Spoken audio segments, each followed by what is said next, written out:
আপনারা সবাই তো দেখেছিলেন আল্লামা সাঈদী যখন গাড়ি থেকে নেমেছিল, তিনি কি শোয়ানো অবস্থায় নেমেছিল না দাঁড়ায় নামছে? তিনি সোজা দাঁড়িয়েছে, হাস্যোজ্জ্বল চেহারা নিয়ে সালাম দিয়েছেন। গাড়ির মধ্যে যখন তাকে নিয়ে যাওয়া হচ্ছে, তিনি কথা বলছেন, বসে থেকে কথা বলছেন পুলিশের সাথে, তারপরে তিনি যাচ্ছেন। এই সুস্থ মানুষটাকে নিয়ে যেই ডাক্তার চিকিৎসা দিয়েছিলেন তিনি ছিলেন ছাত্রলীগের সাবেক সভাপতি। নার্স নিজে এখন মুখ খুলছে আল্লামা সাঈদী সাহেব অসুস্থ ছিল না, তাকে জোর করে স্বাক্ষর দিয়ে নেওয়া হয়েছে যে তিনি অসুস্থ। এরপরে নিয়ে আসার পরে চিকিৎসার নামে তার ইনজেকশনের মাধ্যমে ওখানে বিষ প্রয়োগ করে তাকে হত্যা করা হয়েছে। মৃত্যুর আগে সে সুস্থ ছিল, কিন্তু মৃত্যুর পরে আমরা দেখেছি কাছ থেকে, পিরোজপুরে যেয়ে দেখেছি তার মুখটা, দুইটা ঠোঁট ভিতরে চলে গিয়েছিল, পেটটা এইভাবে ফেপে গিয়েছিল, উঁচা হয়ে গিয়েছিল। কিভাবে সম্ভব? ওই দিনই বোঝা হয়ে গিয়েছিল সুস্থ শরীরে বা স্বাভাবিকভাবে মৃত্যুবরণ করে নাই। তবে আল্লাহর কাছে তিনি চেয়েছিলেন শাহাদাতের মৃত্যু। আল্লাহ তো তার গোলামকে সেই চাওয়াটা পূরণ করেছেন, আলহামদুলিল্লাহ। আমরা এটাই চাই, দুনিয়া ক্ষণস্থায়ী, কিন্তু এই দুনিয়ার মৃত্যু যেন আমাদের জাহান্নামের আগুন থেকে বাঁচিয়ে দেয়। বলেন আমিন।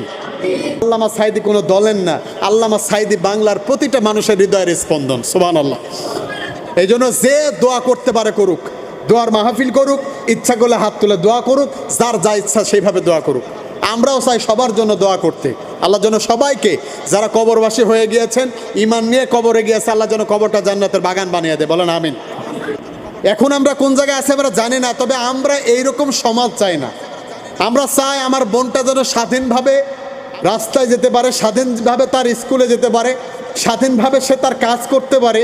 কেউ যেন ধর্ষিতা না হয়, কেউ যেন, একজন বোন যেন ধর্ষিতা হয়ে বাড়িতে ফিরে এসে তার বাবা মাকে মুখ দেখানোর ভয়ে আত্মহত্যা না করে। আল্লাহ যেন সেই সুযোগ, আল্লাহ যেন সেই পরিবেশ আমাদের তৈরি করে দেয়। বলেন আমিন।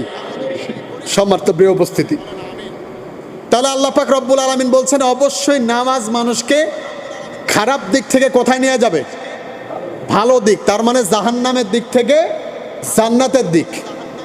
আল্লাহ নবী সাল্লাল্লাহু আলাইহি সাল্লাম একাধিক বর্ণনায় বলেছেন কিয়ামতের ময়দানে প্রথম জবাব দিতে হবে নামাজের। কিসের? প্রথম আল্লাহ ধরবেন তুমি ঠিক মতো ভাবে নামাজটা আদায় করেছো কিনা।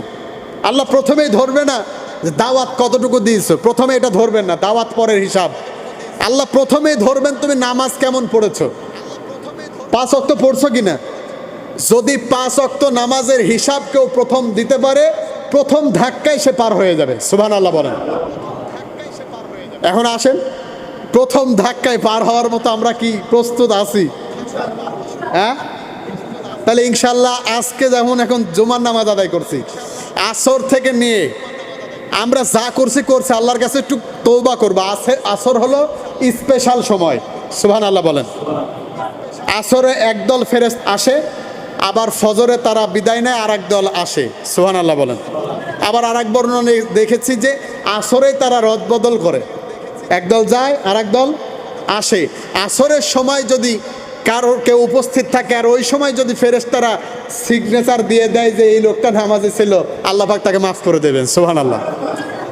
তাহলে আজকে থেকে এমন আসর সম্পর্কে আল্লাহ নবী, বিশ্বনবী সাল্লাল্লাহু আলাইহি সাল্লাম বলছেন আসরের নামাজ যদি কেউ একদিন কামাই করে, কয়দিন? একদিনের আসরের নামাজ যদি কেউ ছেড়ে দেয়, সারা জীবনের তার নামাজের যত আমল করেছে সব তার নষ্ট হয়ে গেল। নাউজুবিল্লাহ। তাহলে আসরের নামাজের গুরুত্ব আছে না কম? আছে না? অনেক বেশি।